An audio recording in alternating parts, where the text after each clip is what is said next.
बोलिए सद्गुरुदेव की जय। सदुपयोग ही कल्याण साधना है। अब हमें किन किन चीज़ों का सदुपयोग करना चाहिए, किसका किसका सदुपयोग हमारे जीवन में कल्याणकारी है। पहला सदुपयोग है सुख का सदुपयोग। जो कुछ प्राप्त हो उसको ठीक रीति से ठीक कार्य में लगाना ही सदुपयोग कहलाता है। जब सदुपयोग का पूर्ण विकास हो जाता है तब साधना की पूर्ण शक्ति हमें प्राप्त हो जाती है, जिससे मनुष्य पूर्ण विजयी एवं स्वतंत्र हो जाता है। सुख दुख, मान अपमान, अनुकूलता प्रतिकूलता, धन निर्धनता, बल निर्बलता एवं शरीर बुद्धि मन जो मनुष्य को प्राप्त है सभी का सदुपयोग करना चाहिए। किसका किसका सदुपयोग करना चाहिए? जो कुछ भी हमें प्राप्त है उसका हमें सदुपयोग करना चाहिए। कोई वस्तु पराया मनुष्य के उत्थान या पतन में हेतु नहीं है, बल्कि प्राप्त का दुरुपयोग ही पतन तथा सदुपयोग ही उत्थान के हेतु है। जब हम दुरुपयोग करते हैं, चाहे मन है, वाणी है, कर्म है या चीज़ें हैं जिनका हम दुरुपयोग करते हैं, वही हमारे लिए पतन का कारण बन जाता है। और जब हम सदुपयोग करते हैं तब हम ऊपर उठ जाते हैं। इस पर विचार करना चाहिए मनुष्य को। सुख पाकर अहंकार में न फूलना चाहिए। सुख पाकर अहंकार में नहीं फूलना चाहिए। आज या पूर्व के शुभ कर्मों के परिणाम में हमें सुख मिलता है। आज किए हैं या पहले किए हैं उसके परिणाम स्वरूप आज हमारे जीवन में सुख मिल रहा है या दुख मिल रहा है, दोनों बात है। तो सुख के मिलने में शुभ कर्म का ही महत्व जानकर सदैव शुभ कर्म में लगे रहना चाहिए। जो सुख में सुमिरन करे तो दुख काहे को होए। जब हमें सुख के दिन मिले हुए हैं तो उसमें हमें उसका सदुपयोग करना चाहिए। सदुपयोग कैसे? यानी शुभ कार्य में लगना चाहिए। सुख नाशवान है, इसलिए सुख में राग नहीं करना चाहिए। थोड़े दिन के लिए है, छूटने वाली चीज़ है। कोई चीज़ स्थिर रहने वाली नहीं है, चाहे सुख हो चाहे दुख हो। इसलिए सुख पा करके उसमें राग नहीं करना चाहिए, अन्यथा परिणामों में दुखों की ही प्राप्ति होगी। क्योंकि जिसमें हम राग कर रहे हैं वो चीज़ भी एक दिन हमसे छूट जाती है। अब हम मोह करके बैठे रहते हैं तो स्वाभाविक है जब वो छूटेगी तो हमें दुख होगा उसके छूटने पर। जैसे जल में शीतलता है तो जलाशय के पास जाने वाले लोगों को वह शीतल कर देता है, वैसे जो मनुष्य सुखी होता है वह दूसरों को सुख पहुंचाता है। सुख में अहंकार और राग न करना तथा शुभ कर्मों में सदैव लगे रहना और यथासंभव अपने सुखों को त्याग कर अन्य को सुख पहुंचाने की उदारता करना ही सुख का सदुपयोग करना है। जो चीज़ हमें मिली हुई है उसको हमें शुभ कर्मों में लगाना चाहिए और जिसको लगे कि हाँ इनको भी इसकी ज़रूरत है उसको भी अपने सुखों का त्याग करके दूसरों को भी सुख पहुंचाने की उदारता ही सुख का सदुपयोग है। निरहंकार वैराग शुभ कर्म त्याग एवं सेवा से हमें शक्ति मिलती है।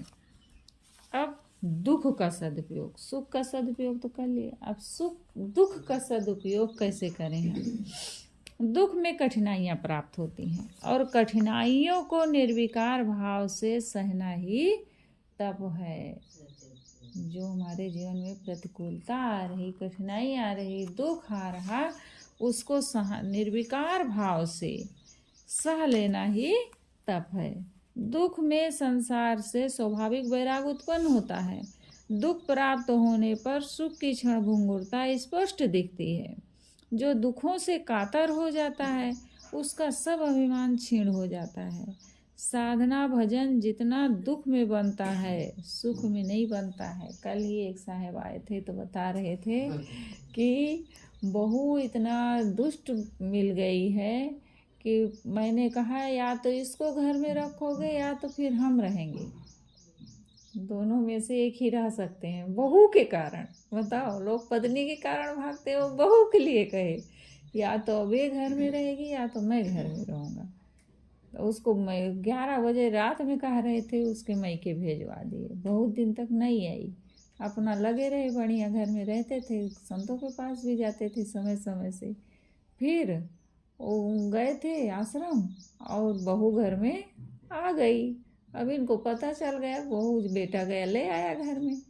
अब घर में जब आ गई थी वहीं से फिर सीधा निकल गए, घर ही नहीं गए लौट के। देखिए, बहू के कारण वैराग हो गया ना, क्योंकि उससे दुख मिल रहा था, कष्ट था, मन नहीं हो रहा था उसको देखने का, वैराग हो गया। सब बेकार है। और निकल गए, बढ़िया संत बन गए, आज अच्छा अपना जीवन जीने लगे। तो दुख में भी आदमी को वैराग हो जाता है, दुख पड़ता है तो भी वैराग हो जाता है। और एक होता है, स्वाभाविक होता है, सहज होता है कि उसे संसार पहले ही दुख दिखने लगता है। और किसी किसी को जब जीवन में कष्ट मिलता है तब वैराग उत्पन्न होता है। तो साधन भजन जितना दुख में बनता है सुख में नहीं बनता है। सुख में क्या बनता है? मोह बढ़ता है, राग बढ़ता है, क्योंकि सब सुख ही सुख है, उनको दुख दिख ही नहीं रहा है। तो वैराग होगा कहाँ से? उनको वैराग होता ही नहीं है। सच्चा दुखी ही सच्चा भक्त होता है, एवं सच्चा दुखी ही आगे चलकर सच्चा वैराग्यवान होता है। इसी प्रकार विचार कर दुख का आदर करना, उसका सदुपयोग करना है। दुख का सदुपयोग करने से दुख सदैव के लिए मिट जाता है। जब हम उसका सदुपयोग करते हैं, विवेक करते हैं, विचार करते हैं और आदर करते हैं कि दुख में ही हम, अब ऐसे भी हम कहते हैं दुख में सुमिरन सब करे। जब दुख पड़ता है तो आदमी अब सब भगवान को, देवी देवता को मना लेता है। हे भगवान हमारे साथ ऐसा करो, हे सदगुरु, सबको याद करता है जब कष्ट आता है तो। और जब सब प्रकार का सुख रहता है तो वो भूला रहता है, भजन को भूला रहता है। लेकिन जब कष्ट आता है तो उसको याद करता है। लेकिन वही जब वो चिंतन करता है, विवेक करता है, विचार करता है और उसका सदुपयोग करता है, तब उसके लिए दुख सदैव के लिए मिट जाता है। और सुख का सदुपयोग करने से सुख अचल हो जाता है, सुख अचल हो जाता है। अचल यानी जो स्थिर रहता है, स्थिर हो, अचल हो जाना। अब तीसरा है मान का सदुपयोग। यदि हमारे में बिना योग्यता हुए केवल भ्रम से, स्वार्थ से, भय से एवं अन्य किसी कारण से हमें लोग मान देते हैं तो ये हमारे पतन का सीधा मार्ग है। हमारे में योग्यता नहीं है, लेकिन कोई भ्रम से अब देख करके ही प्रभावित हो गया और वो खुश हो गया, या किसी स्वार्थ बस है, या किसी भय बस है, या किसी कारण बस अगर लोग मान देते हैं, हमारे में योग्यता नहीं है, तो हमारे लिए पतन का मार्ग होता है। अब कोई खूब हमें मान सम्मान देने लगा, खूब पूजा प्रतिष्ठा करने लगा, बहुत अच्छी अच्छी बातें करने लगा, अब हम उसमें फूल गए कि अरे हमें तो इतना मान सम्मान मिल रहा है, हमें तो इतनी पूजा मिल रही है, उसमें हम लट्टू हो रहे हैं, तो हमारा फिर उसमें पता नहीं होगा, क्योंकि वहाँ मोह बढ़ेगा। और अगर वहाँ पर हमारा विवेक जागृत है कि उनके पास वो भावुकता है, हम भी वैसे अगर बन गए उन्हीं के जैसे, तो फिर हम में और उनमें फिर क्या अंतर रह गया है? वो तो वैसा ही हुआ। तू मति हो अयान, ओ निर्गुणिया तय गुणवंता, मत एक में सहन। तुम तो समझदार हो, वहाँ पर विवेक से काम लो। और वो तुम्हारे लिए लट्टू है, तुम भी लट्टू हो जाओ, तो फिर तुम्हारे में उनमें फिर कोई अंतर ही नहीं रह जाएगा। तो कई बार होता है योग्यता नहीं है, फिर भी लोग प्रभावित बहुत हो जाते हैं, तो फिर क्या होता है? धीरे धीरे उनसे श्रद्धा मिट जाती है, भावुकता में जुड़े रहते हैं, भावना में, भ्रम में, कहीं देखे अच्छा और कुछ अच्छा लग गया और उसी में भ्रमित हो जाते हैं लोग। फिर धीरे धीरे क्या होता है? श्रद्धा उनसे घट जाती है, प्रेम घट जाता है, फिर तो उनको वो देखना भी नहीं पसंद करते हैं। तो अगर लोग हमें किसी कारण से मान सम्मान दे रहे हैं तो ये हमारे पतन का सीधा मार्ग है। ऐसे मान देने वाले मनुष्यों से तथा उनके मान से शीघ्र सावधान हो जाना चाहिए। ज़्यादा अगर कोई कर रहा है तो वहाँ पर अपने आप को सावधान रखना चाहिए। किसी ने गाया है भजन, कहीं ऊंची गद्दी शोभेगी, कहीं जय जय जय जय होएगी, तो मान प्रतिष्ठा पाकर नहीं भुलाना, ए मोक्ष मार्गी संभल संभल कर जाना। अपनी रहनी, अपनी साधना अपना बना करके रहना चाहिए, सावधान रहना चाहिए। साधक को तो और सावधानी की ज़रूरत होती है। तो मान का विरोध करना चाहिए, सावधान हो जाना चाहिए और उस मान का विरोध करना चाहिए। कैसे विरोध करना चाहिए? ऐसे नहीं उससे जाके हमें लड़ना चाहिए, सावधान रहना ही उसका विरोध है। हमारे में योग्यता एवं सद्गुण होने से लोग हमें मान देते हैं, तो वास्तव में हमें मान नहीं देते हैं बल्कि हमारे सद्गुणों को मान दे रहे हैं। ऐसा वहाँ पर विवेक करना चाहिए। हमें हमारी कोई नहीं कर रहा है बल्कि हमारे सद्गुणों को दे रहा है। विचार कर देखा जाए तो ज्ञात होगा कि व्यक्ति का मान नहीं होता बल्कि उसमें रहे हुए सद्गुण, योग्यता एवं पद का मान होता है। माँ कई बार कहती थी पहले, बेटा चित्र की पूजा नहीं होती है, चरित्र की पूजा होती है। चित्र किसी का नहीं पूजा जाता है, उसका चरित्र महान होता है, इसलिए उसकी पूजा होती है। कई बार अम्मा इसको मुझसे कहती थी। तो रहे हुए सद्गुण, योग्यता एवं पद का मान होता है। अभी उसमें सद्गुण तथा योग्यता न रह जाए तो उसे लोग मान नहीं देंगे। जिन सद्गुणों द्वारा मान प्राप्त होता है उन सद्गुणों का संचय करना चाहिए, और जिस मान में फूलने से सद्गुण नष्ट हो जाते हैं उस मान को सूकरी के विष्ठावत ही समझना चाहिए। इसे समझना चाहिए, सूकर की ये विष्ठा है, यानी उसका मल है, मल के समान समझना चाहिए उस मान सम्मान को। अपने को शरीर में जोड़ लेने से ही नाम, रूप, गुण, स्वभाव में एकता करके मान का फुलावा होता है।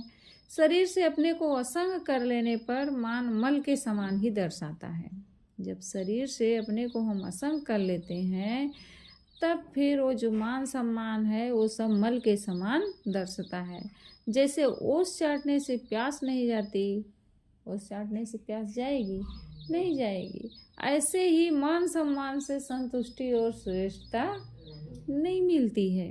साधना मार्ग में मान का फुलावा ऐसा बड़ा रोड़ा है कि इसमें पड़ जाने से ऊंचे साधक भी पतन के गर्त में चले जाते हैं। अब आश्रम में रहो और वहाँ भक्त लोग आते ही रहते हैं। अब किसी से ज़्यादा प्रभावित हो गए, अब थोड़ा उनको पूजा सम्मान देने लगे, अपने घर बुला लिए, उनका एक बार सत्संग करवा लिए, तो क्या होता है, लोग यही सोचते हैं, करे हम तो बड़े बाबा बन गए, हम हमें यहाँ किसी के अधीन रहने क्या ज़रूरत है, हम खुद बढ़िया प्रचार प्रसार करेंगे और निकल पड़ते हैं घर द्वार आश्रम छोड़ करके, साधु मार्ग छोड़ देते हैं, साधु की संगत छोड़ देते हैं। तब फिर क्या होता है, धीरे धीरे वो पतन में चले जाते हैं। ऐसे लोगों के लिए सदगुरु कबीर साहब क्या कहते हैं, माया तजे क्या भया, जो मान तजा नहीं जाए। घर द्वार छोड़ दिए, मोटे मोटे दोस्त छोड़ दिए, संपत्ति छोड़ दिए, माया की चीज़ों को छोड़ दिए, लेकिन भीतर का मान नहीं गया, मान सम्मान की चाहना बनी है। साहब कहते जय माने मुनिवर ठगे, सो मान सबन को खाए। इस मान से बड़े बड़े ऋषि मुनि नहीं बचे, वो भी ठगा गए, और वही मान सम्मान आज भी सबको खा रहा है। तो मान सम्मान की प्राप्ति में किंचित भी प्रसन्न नहीं होना चाहिए, बल्कि हृदय से उसका विरोध ही करना एवं उसे पापमय पतन पर समझकर मान देने वाले मनुष्यों से तथा मान सम्मान से निराश हो जाना तथा मान के मिलने पर उसका अभिमान त्याग कर पूर्ण निर्मानी बन जाना मान का सदुपयोग है। अब अपमान का सदुपयोग कैसे करें, तो रहा मान का सदुपयोग। अब अपमान का सदुपयोग कैसे करें हम? यदि हमारे में दोष होने के कारण किसी ने हमारा अपमान किया है तो इसमें अपमान करने वाले का कोई दोष नहीं है। हमारे में दोष है, कोई हमारा अपमान किया तो इसमें अपमान करने वाले का कोई दोष नहीं है, उसके लिए नाराज नहीं होना चाहिए। बल्कि उसने तो मित्र का काम किया है, उसने सचमुच अपमान नहीं किया है, बल्कि दोषों से सावधान होने के लिए हमें चेतावनी दी है, ऐसा सोचना चाहिए। अगर हमारे में कमी है और कोई हमारे लिए अपमान हमारा कर रहा है, कुछ कह रहा है, सुन रहा है, हमारे साथ गलत कर रहा है, तो हमें वहाँ पर सावधान होना चाहिए। हमारे मित्र का काम कर रहा है, उस पर क्रोध ना कर उसका उपकार मानना चाहिए और अपने मन के सामने दूसरे के दोषों का उदाहरण देकर अपने दोषकृत अपमान के दुखों को दबाना भी नहीं चाहिए। अपने अपमान के दुखों को दबाना भी नहीं चाहिए। अपमान को प्रसन्नता पूर्वक या निर्विकार भाव से सहते हुए अपने दोषों पर ग्लानि करना चाहिए। ग्लानि ऐसी ना करें कि उसके दुख से दुखी बना रहें, किंतु ऐसा दोष कभी नहीं करूँगा, ये ग्लानि है कि ऐसी गलती अब कभी नहीं करूँगा, दृढ़ प्रतिज्ञा लेना चाहिए। हमारे में दोष न होते हुए भी किसी ने यदि हमारी निंदा की है, अपमान किया है, तो इसमें दुख मानने की कोई आवश्यकता ही नहीं है और न अपमान निंदा करने वाले का द्वेष करना ही ठीक है। अनावश्यक किसी का अपमान एवं निंदा करने वाला भूला ही है। अगर कोई कमियां नहीं है फिर भी अगर निंदा कर रहा है तो वो भूला है। जो भूला है वो बालकवत है। जो गलती कर रहा है उसको समझो कि बच्चे हैं, इनको क्षमा कर दो, इनके पास समझदारी नहीं है, विवेक नहीं है, समझ नहीं रहे हैं। जो बालक है वत है वो क्या होता है, दया क्षमा का पात्र होता है, उसके ऊपर दया करनी चाहिए। अपने अपमान निंदा करने वाले को निर्विकार भाव से क्षमा कर देना चाहिए, जैसा कि गुरुदेव जी करते रहते हैं। ऐसे हम लोगों को भी सीखना है। हमारे में सद्गुण होते हुए भी बाहर से लोगों की दृष्टि में हमारे में दोष ही दिखें और हमारा सम्मान न कर लोग अपमान निंदा ही करें, तो साधक के लिए इससे बढ़िया बात और क्या हो सकती है। कोई हमारा सम्मान ना करके अपमान निंदा ही कर रहा है तो हम लोगों के लिए तो और अच्छा है। इसीलिए सदगुरु कबीर साहब ने क्या कहा है, निंदक नियरे राखिए आंगन कुटी छवाए, बिनु साबुन पानी बिना निर्मल करे सुभाए। ऐसे लोगों को तो अपने निकट बसाना चाहिए। आओ भैया यहीं रहो हमारे साथ। और हम लोग क्या करते हैं, अरे वो निंदा अपमान करा तो उसको हटाओ, जाने दो, रहने दो, क्या ज़रूरत है। अरे अच्छा कर रहा है, बढ़िया कर रहा है, हम और सावधान हो जाते हैं, कहीं थोड़ा ढिलाई होती रहती है तो इससे बढ़िया बात और क्या होगी। अपमान निंदा मिलने पर मन में संसार से उपरामता उत्पन्न होती है। जो हमारे में मोह बनता रहता है, राग बनता रहता है, वो खत्म हो जाता है। मतलब फिर अंदर से लगता है अरे कोई नहीं है, कुछ नहीं है, किसी को कितना भी मान सम्मान दो, प्रेम करो, सब बेकार है। तो उपरामता उत्पन्न होती है। उपरामता से असंगता होती है और असंगता ही मोक्ष दशा है। लोग अपमान निंदा वाले कर्म से तो प्राय नहीं डरते, अपमान निंदा से डरते हैं। ये बड़ा भारी दोष है। अपमान निंदा वाले कर्म से नहीं डरते, किससे डरते हैं, अपमान निंदा से डरते हैं। वो कर्म से नहीं डरते हैं कि जिससे हमारा अपमान होगा, लेकिन निंदा ना करें हमारी, इससे डरते हैं और कर्म को नहीं सुधारते हैं। ये बहुत भारी दोष है। अपमान निंदा वाले कर्म से डरना चाहिए, अपमान निंदा से नहीं डरना चाहिए। अपमान निंदा कोई कितना भी करे हमारा कुछ नहीं बिगाड़ सकता, लेकिन हमारा कर्म अगर बिगड़ गया है तब फिर सचमुच के हमारा अपमान हो रहा है। इस प्रकार अपमान का सदुपयोग करना चाहिए। अब क्या आ गया, अनुकूलता का